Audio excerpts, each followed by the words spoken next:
Hey guys, আমি বললাম সেই তোমাদের ছোট্ট জুনিয়র ব্লগারে তোমাদের সবাইকে ওয়েলকাম। আশা করি তোমরাও ভালো আছো, আমিও ভালো আছি। দেখো, আজকের ভিডিওটা হলো আক্ষিন নিয়ে। আক্ষিন মানে ঘুড়ি ওড়াবার দিন নিয়ে। আজ দেখো সন্ধ্যেবেলা ভিডিওটা করছি। এখন দেখো আমি গ্যাস বেলুন ওড়াচ্ছি ঘরের মধ্যে। কালকে ভাবছি ঘুড়ির বদলে এই গ্যাস বেলুনগুলোই ওড়াবো। আমাকে মাম্মাম বাজার থেকে এনে দিয়েছে। আমাদের এখানে প্রতি বছরে আক্ষিনের দিনে এখানে গ্যাস বেলুন বিক্রি হয় আর ছোট্ট করে একটা মেলা বসে। তোমাদেরকে আমার এই আক্ষিনের ভিডিওটা দেখতে গেলে পুরোপুরি স্কিপ না করে দেখতে হবে। ঘুড়ি ওড়াবার সময় একটা কেসও ঘটেছে, সেটাও তোমাদের সঙ্গে শেয়ার করব। আমরা কে কে ঘুড়ি ওড়াচ্ছি, কখন ঘুড়ি উড়ছি, সমস্তটাই তোমাদের সঙ্গে শেয়ার করব।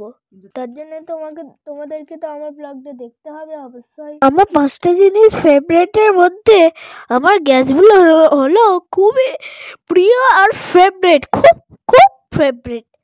কি বলবো, আজকে হলো আমাদের বাউনি, যেটা বাঙালিদের হচ্ছে পিঠে পার্বণ। আমার ভিডিওটা লেটে এডিট করার কারণে তোমাদের সঙ্গে শেয়ার করতেও লেট হয়ে গেল। এটা হচ্ছে কি না বাউনি, যেটা আমার ভাইটি প্রত্যেক বছরেই বাঁধে। এই দেখো, এইটা হচ্ছে আমার লাটাই, ছোট্ট মতো। জানো বন্ধুরা, আমি না ঘুড়ি ওড়াতে পারি না, তবে পড়ার মতন আমি ঘুড়ি ওড়ানোটাও চেষ্টা করছি। তো তার জন্য দেখো, বাবা লাটের মধ্যে সুতো কাটাচ্ছে। বাবা একটা নতুন লাটাই কিনে এনেছে। বাবার লাটাইটা ভেঙে গেছে, আর নতুন রিল থেকে সুতো কাটাতে মা হেল্প করছে। আর আমি এই ভিডিও করছি তোমাদের সঙ্গে শেয়ার করব বলে। আমি জানি তোমরাও আমাকে খুব ভালোবাসো। আশা করি আমি অনেক পরের ব্লগে এগিয়ে যাওয়ার জন্য আশা করি তোমরা আমার পাশে থাকবে। তো চলো, পরের দিন সকালবেলা থেকে আমি আবার ভিডিওটা শুরু করলাম। আজ হলো আক্ষিন। একদম ওয়েদারটা দেখো খালি, কি অবস্থা, কুয়াশায় পুরো ভর্তি। আর ছাদটা দেখো এত পরিমাণেই ভিজে গেছে যে জানো বৃষ্টি হয়েছে। দেখো স্যাঁত স্যাঁত করছে। এই ওয়েদারে যদি হাওয়া কানে লাগে না, তাহলে আর দেখতে হবে না। পালাই বাবা আমি ছাদ থেকে। যেহেতু আমাকে ঘুড়ি ওড়াতে হবে, তাই আমি পাখির বাচ্চাগুলোকে একটু দেখাশোনা করে নিলাম। পাখির বাচ্চা হয়েছে দেখো আমার কতগুলো। তোমরা জানা আমার রিলস গুলো চেক করে দেখুন, এক্ষুনি গিয়ে চেক করে দেখে নাও, এদের মা বাবা গুলো আছে।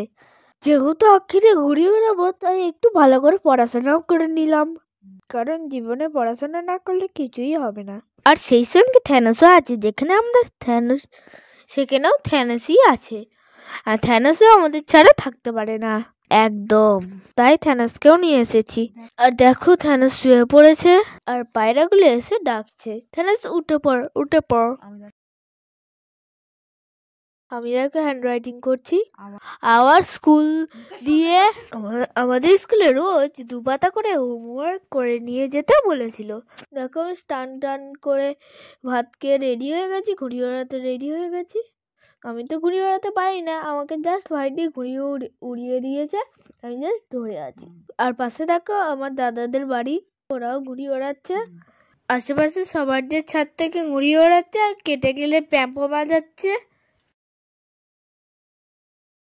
পিছনে গাছটায় দেখতে পাচ্ছ কত ঘুড়ি এসে আটকে পড়েছে। যত নারকেল গাছ ফালকর গাছ আছে সব ঘুড়ি যেন ওইতেই আটকে। আর আমাদের বাড়ির ছাদে এত ঘুড়ি পড়ে গো গাইস, কি বলবো। এই দেখো আমি ঘুড়ি ওড়াচ্ছি, কি সুন্দর, আমি এতেই খুশি। দেখো আমি ঘুড়ি ওড়াতেও শিখে গেছি। আজকেই জাস্ট শিখলাম, আমি নিজেই ওড়াচ্ছি। দেখো দেখতে পাচ্ছ আকাশে কত ঘুড়ি উঠছে। আর আমাদের এখানে ঘুড়ি কাটলে কি বলে জানো, দুবহ ভক্কাটা গেল রে, এইসব বলে।